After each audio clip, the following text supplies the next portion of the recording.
بسم اللہ الرحمن الرحیم۔ السلام علیکم دوستو، تاریخ کے مطابق کوس محائل عثمان غازی کے دور میں ایک طاقتور بازنطینی گورنر گزرا ہے جو کہ چنامکیا قلعے کا حاکم تھا۔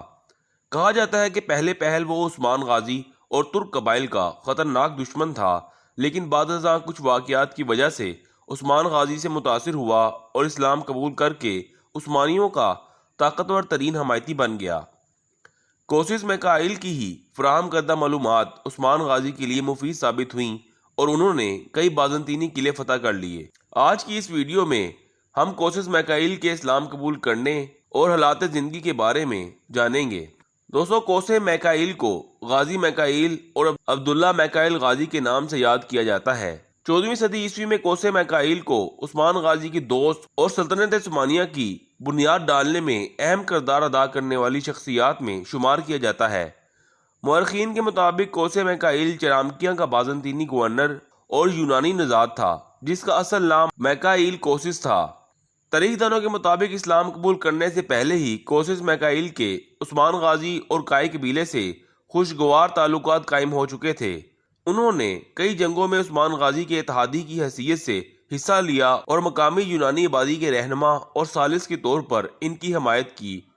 ان کے اسلام قبول کرنے کے حوالے سے تاریخ میں متضاد دعوے پائے جاتے ہیں، جس کے مطابق وہ عثمان غازی سے متاثر ہو کر دائرہ اسلام میں داخل ہوئے، جبکہ بعض کے مطابق ان کے اسلام قبول کرنے کی اہم وجہ ان کا ایک خواب تھا جس نے انہیں اسلام قبول کرنے پر قائل کیا۔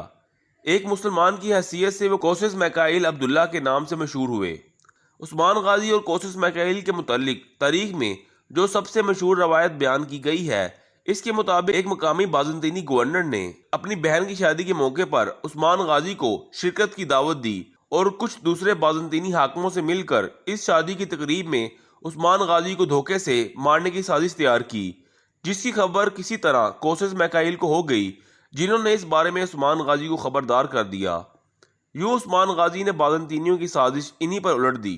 بہرحال دوستو، کہا جاتا ہے کہ 1326 عیسوی میں بورسا کی فتح تک کوسس میکائیل نے عثمان غازی کے بیٹے اور جانشین اور خان غازی کے سفارتی مشیر اور علیچی کے طور پر اہم کردار ادا کیا۔ تاریخ کے مطابق کوسس میکائیل پہلا ایسا اہم عیسائی گورنر تھا جس نے عثمانی ریاست کے قیام میں نمایاں کردار ادا کیا۔ کوسس میکائیل کی نسلیں، جنہیں ماہی لوگرو کہا جاتا ہے، خاص طور پر 15ویں صدی عیسوی اور 16ویں صدی عیسوی میں مشہور تھیں۔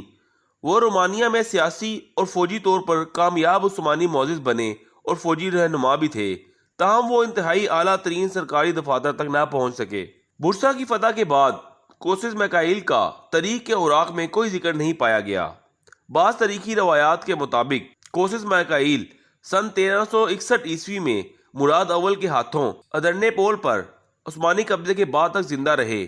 کہا جاتا ہے کہ کوس میکائیل کو ادرنے پول میں ان کی خود تعمیر کی گئی مسجد میں سپرد خاک کیا گیا تھا۔